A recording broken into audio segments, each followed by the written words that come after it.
Bom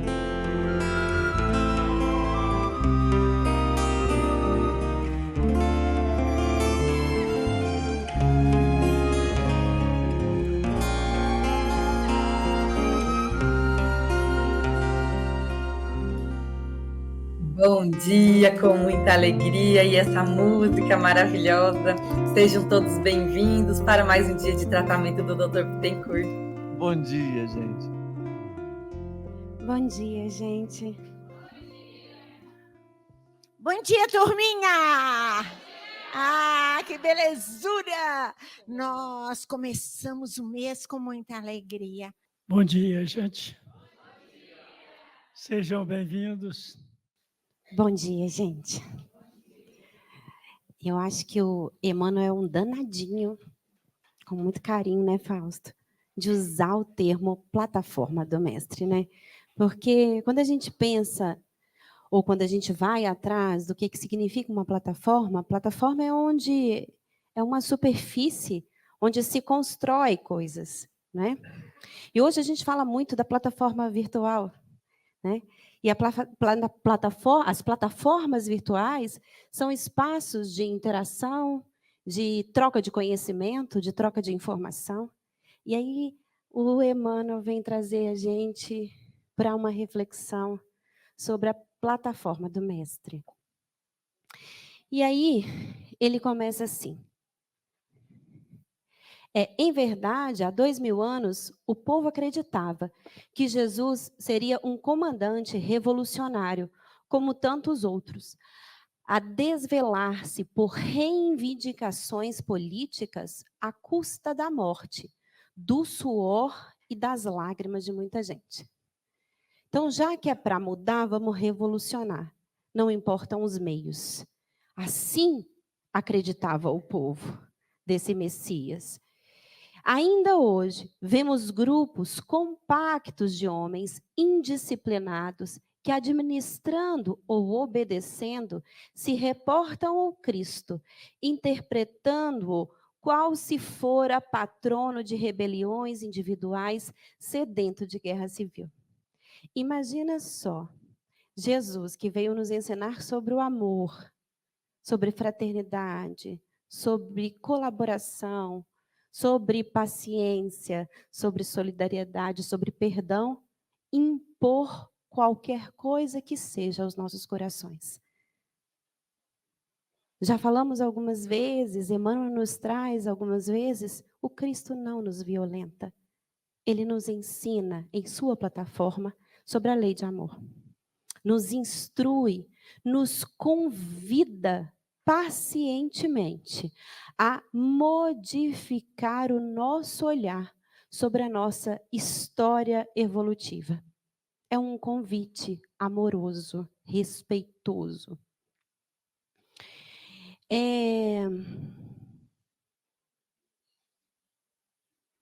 Entretanto, do Evangelho não transparece qualquer programa nesse sentido.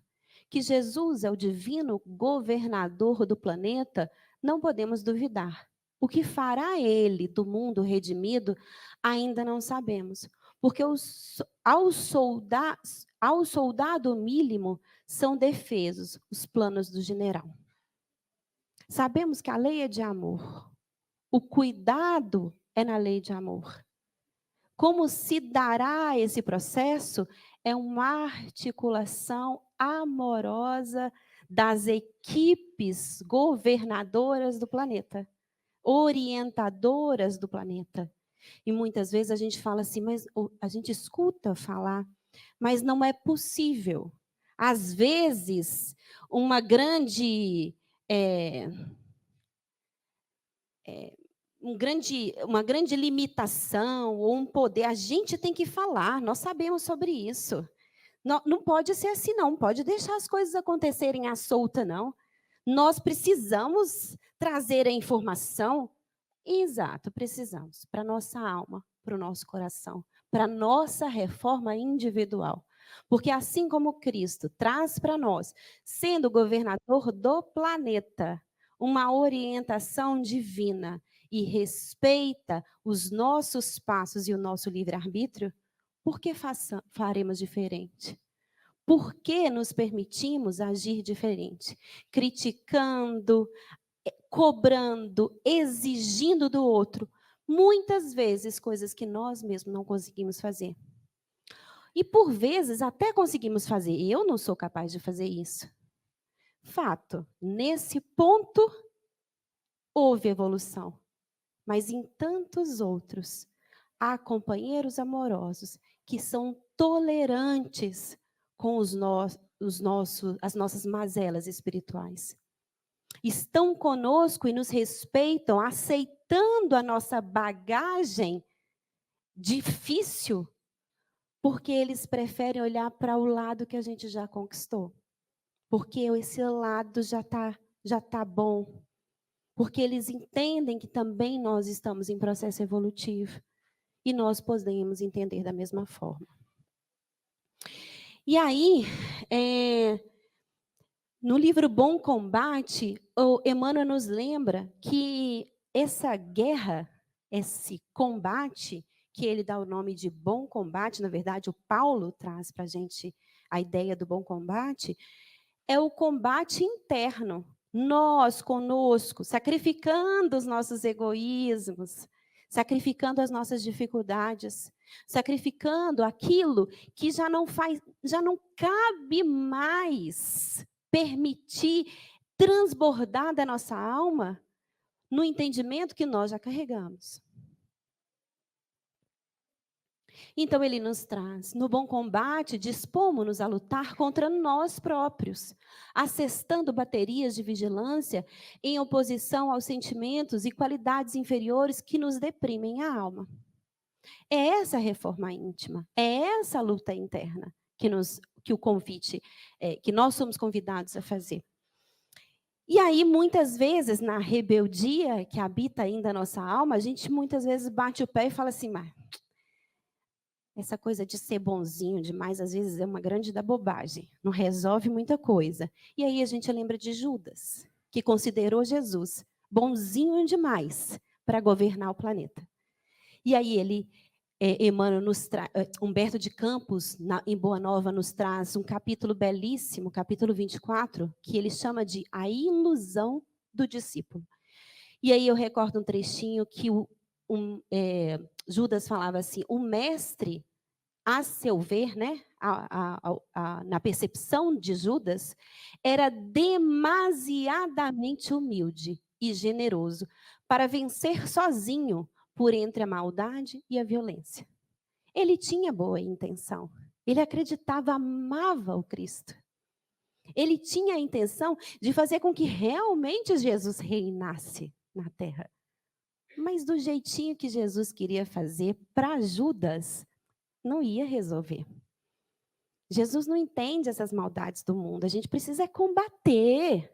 Precisa na rebelião, na imposição.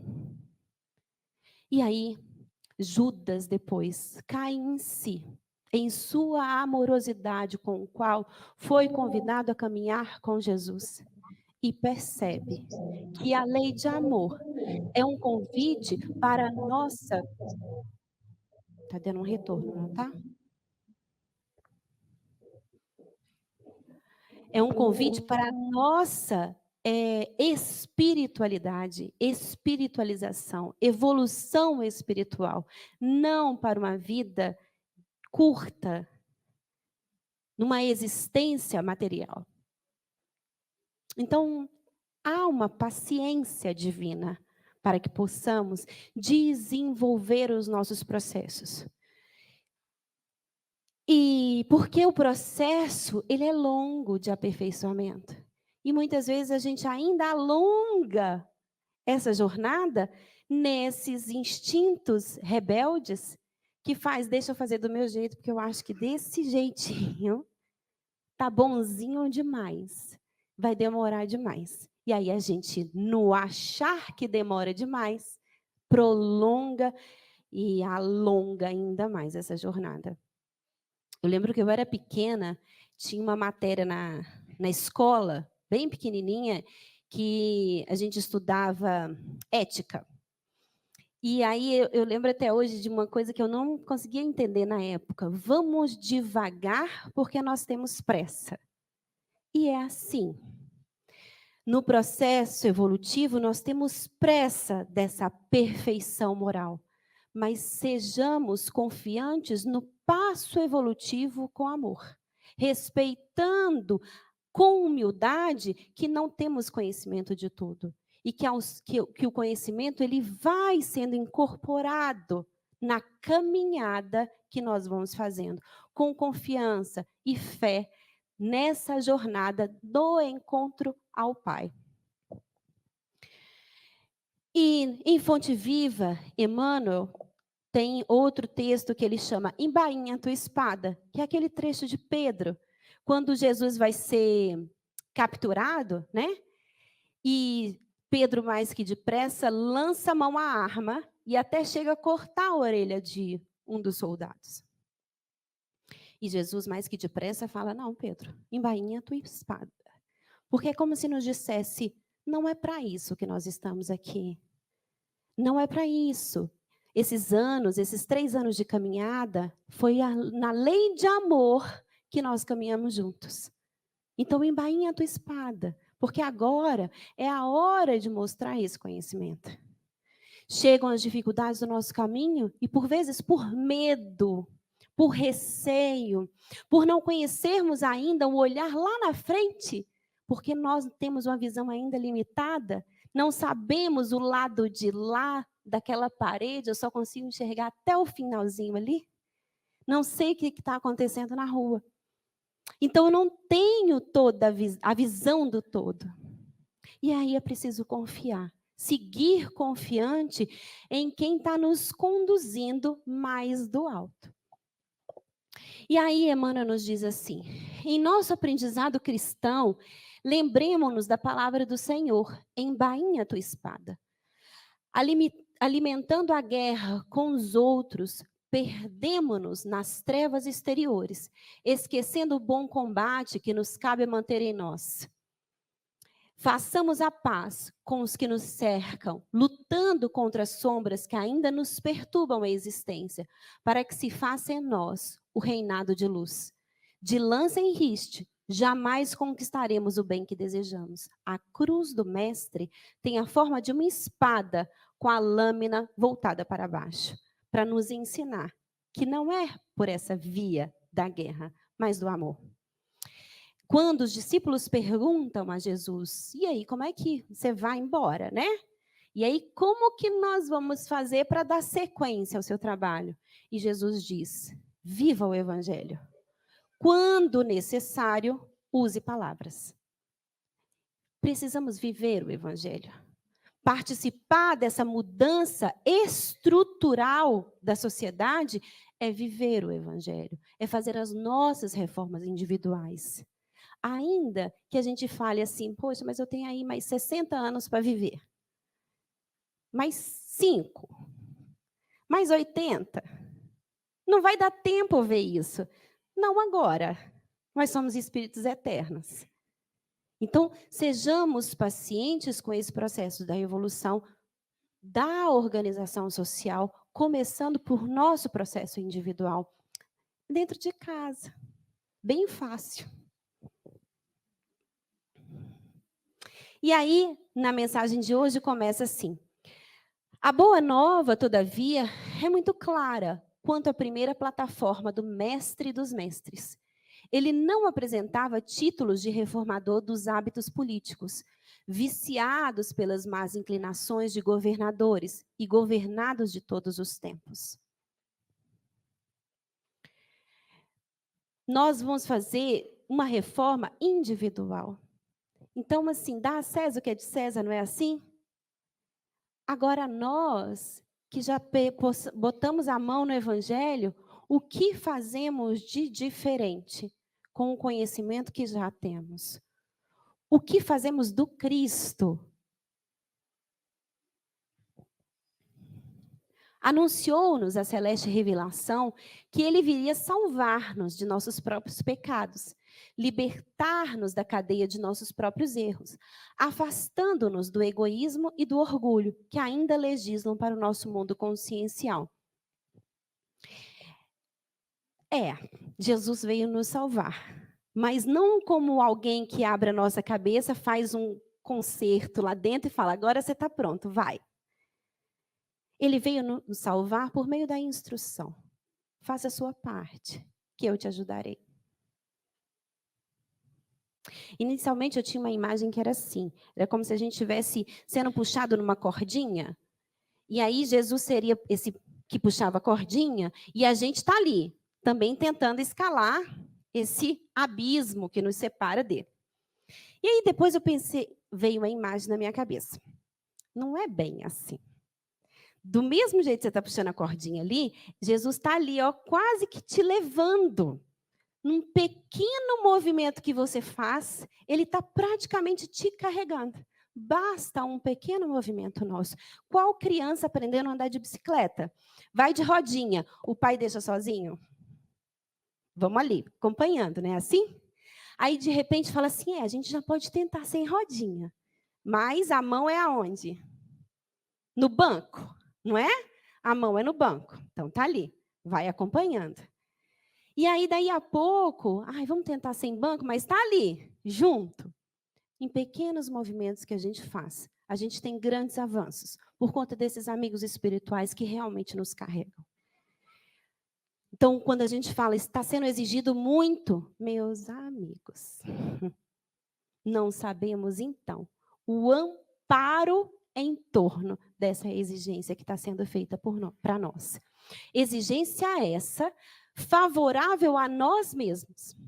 Então, nós dizemos, estamos fazendo um esforço grande, porque todo combate é um esforço grande, a favor do nosso próprio bem-estar. Porque estamos em busca de andar na plataforma do Mestre.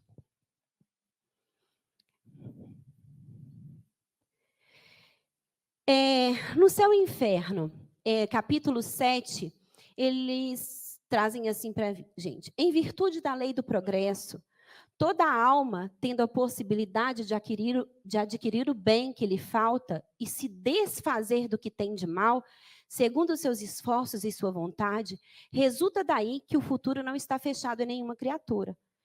Esse tal de destino, mas eu vou fazer algumas coisas aqui que vai mudar lá na frente. Então, essa caminhada, nós não sabemos exatamente como vai ser. A gente tem propostas, né? E aí vai dependendo das nossas escolhas, a gente vai desenhando essa estrutura, essa caminhada, esse futuro. E aí eles continuam assim, Deus não repudia nenhum de seus filhos, nenhum, nem aquele,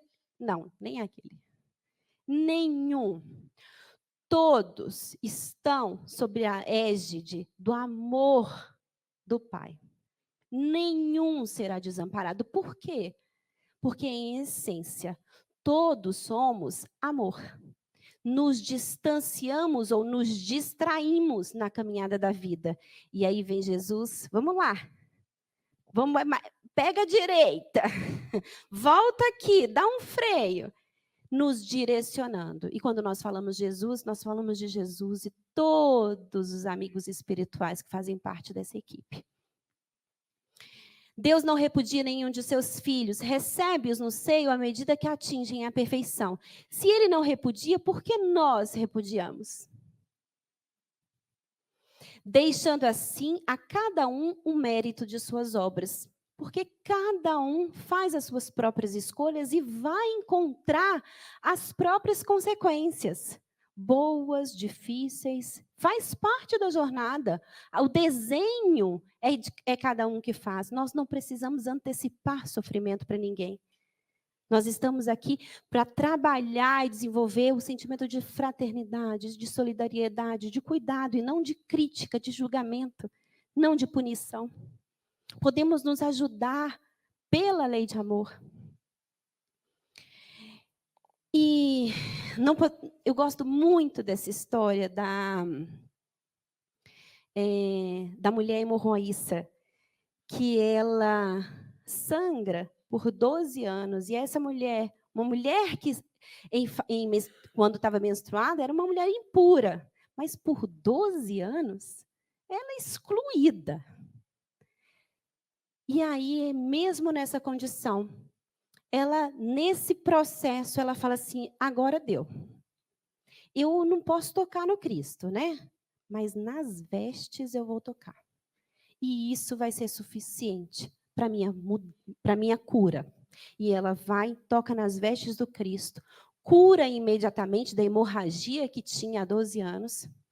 E o Cristo, numa multidão intensa, que era como se tivesse numa... Eu nem sei. Numa grande evento, que todo mundo ali naquele aperto, né? Mas ele sente o toque da mulher hemorroíça. Porque para tocar, eu preciso estar pertinho. E nesse sentido, o pertinho é o pertinho espiritual. Aquela mulher conseguiu entrar pertinho de Jesus, em sintonia com o amor dele. Na energia desse amor, subiu na plataforma do Mestre e pôde então tocá-lo em alma. E ele sentiu. E quando ele fala, sua fé te salvou, é um movimento individual nosso de que esses 12 anos vividos me transformaram a ponto de eu poder mudar de etapa. E agora, tocar o Mestre e poder caminhar, divulgando e sendo um agente de transformação social por ser quem eu sou, caminhando na plataforma do Mestre.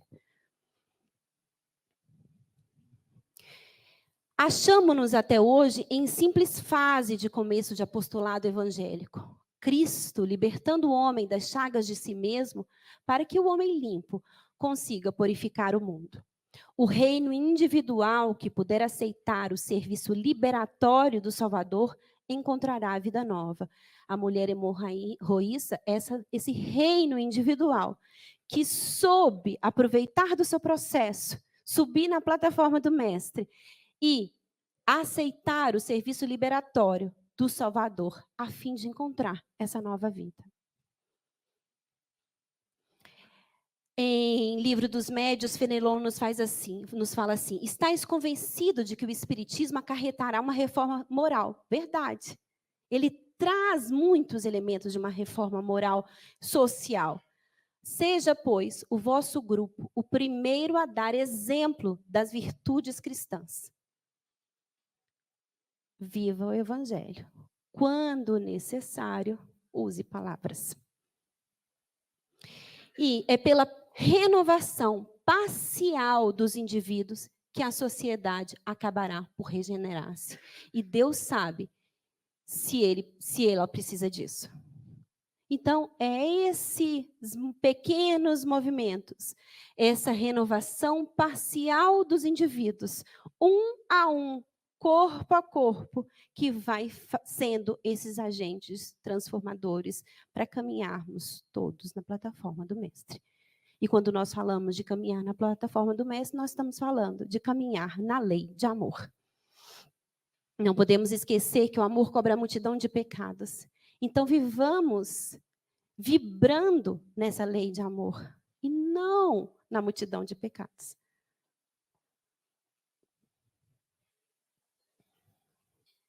E aí, para refletirmos aqui nesse finalzinho,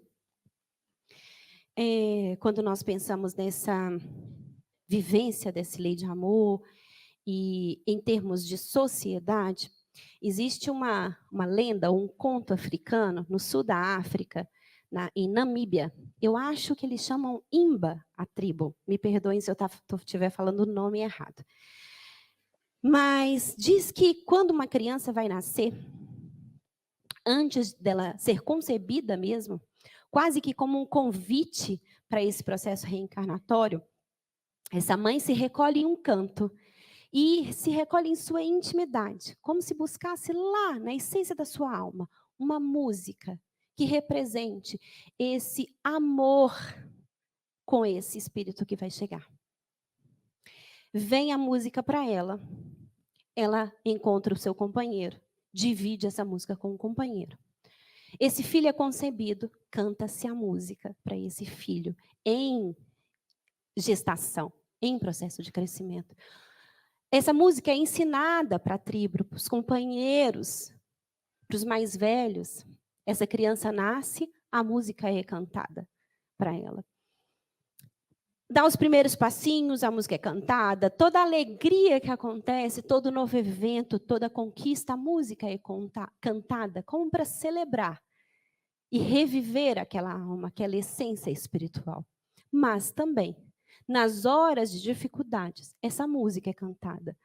Quando algo acontece, que essa criança, esse indivíduo faz algo que é considerado antissocial, que é considerado algo que está inadequado para a vivência daquela comunidade, esse indivíduo é posicionado e a tribo canta aquela música para ele.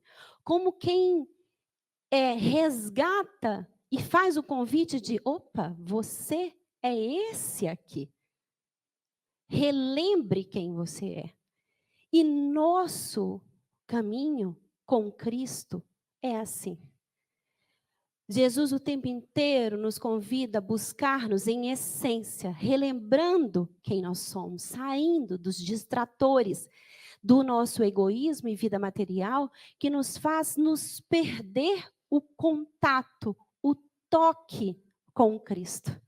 Vamos nos afastando e tendo dificuldade de tocar o Cristo. E aos poucos, a vida, ainda que seja algumas vezes pela dor, ela vem nos convidar, opa, relembra aí quem você é. E essa música cantada na tribo é como se eles quisessem demonstrar que o crescimento individual não é pela punição, mas é pelo amor. É pelo amor. No resgate da nossa essência divina. No recolhimento, cantando, que possamos silenciar e escutar a música da nossa alma, para que possamos lembrar da nossa essência divina e caminharmos, enfim, na plataforma do Mestre. Que Jesus nos abençoe.